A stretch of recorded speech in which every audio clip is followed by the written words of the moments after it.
आप सभी को मेरी ओर से जय मसीह की। आज हम आप लोगों को बाइबल में लिखे पति और पत्नी के बारे में वचन पढ़ने जा रहे हैं। तो वीडियो को शुरू करते हैं। तो चलिए हम पहला वचन देखते हैं।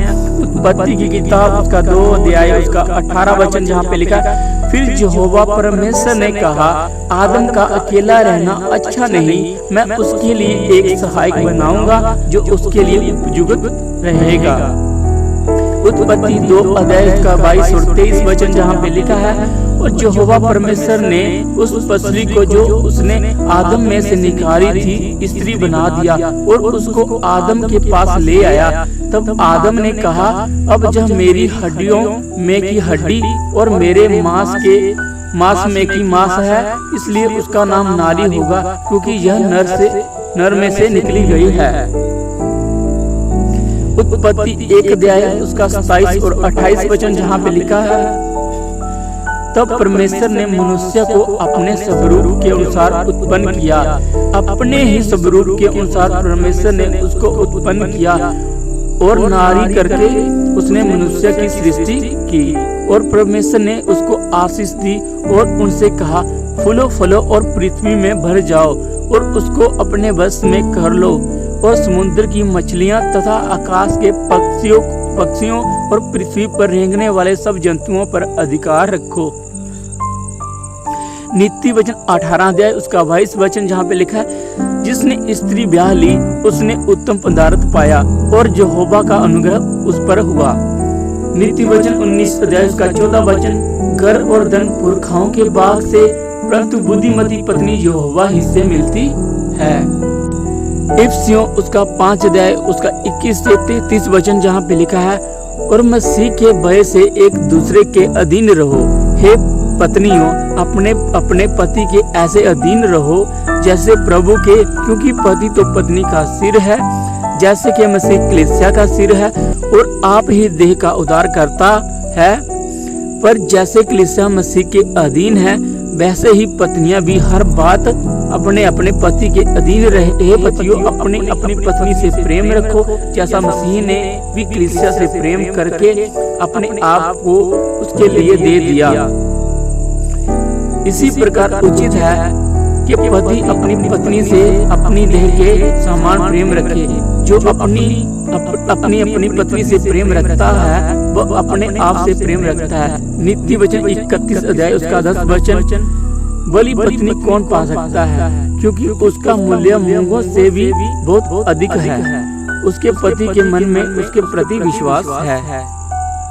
सबोपदेशक उसका 4 अध्याय उसका 9 से 12 वचन, 1 से 2 अच्छे हैं, क्योंकि उनके परिश्रम का अच्छा फल मिलता है, क्योंकि यदि उनमें से एक गिरे तो दूसरा उसको उठाएगा।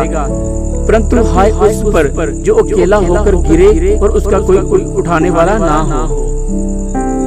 मत्ती 19 की से, अंत में अब 2 नहीं परंतु एक तन है, इसलिए जिसे परमेश्वर ने जोड़ा है उसे मनुष्य अलग ना करे।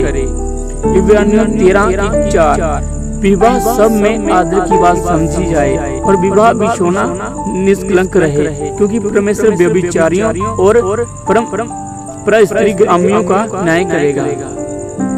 पहला पत्रस 3 अध्याय उसका 1 से 7 वचन, हे पत्नियों, तुम भी अपने पति के अधीन रहो, इसलिए कि यदि इनमें से कोई ऐसे हो जो वचन को ना मानते हो, तो भी तुम्हारे भय सहित पवित्र चाल चलन को देखकर बिना वचन के अपनी अपनी पत्नी के चाल चलन के द्वारा खींच जाएं, और तुम्हारा श्रृंगार दिखावटी ना हो, अर्थात बाल गूंथने और सोने के गहने या भांति भांति के कपड़े पहनना, वरन तुम्हारा छिपा हुआ और गुप्त मनुष्य तब नम्रता और मन की दृढ़ता की अविनाशी सजावट से सुसज्जित रहे, क्योंकि परमेश्वर की दृष्टि में इसका मूल्य बड़ा है।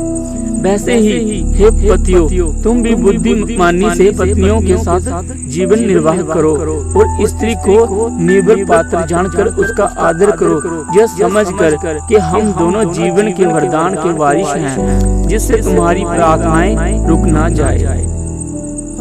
मत्ती 5:32। परंतु मैं तुमसे यह कहता हूँ कि जो कोई अपनी पत्नी को व्यभिचार के सिवा किसी और कारण से तलाक दे तो वह उससे व्यभिचार करवाता है, और जो कोई उस त्यागी हुई से विवाह करे वह व्यभिचार करता है।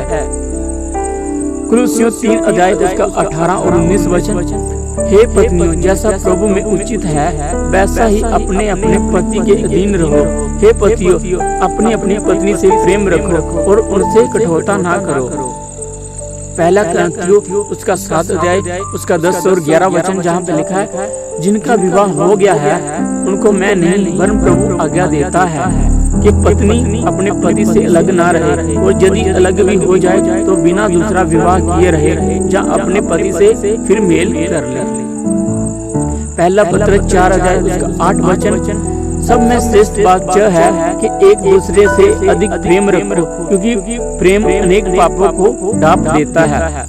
तो दोस्तों, ये थे हमारे आज के बाइबल के पति और पत्नी के बारे में वचन। अगर वीडियो अच्छी लगी तो वीडियो को लाइक शेयर कमेंट जरूर करना। हम ऐसे ही नई वीडियो आपके साथ शेयर करते रहेंगे। आप सबको मेरी ओर से जय मसीह की। God bless you.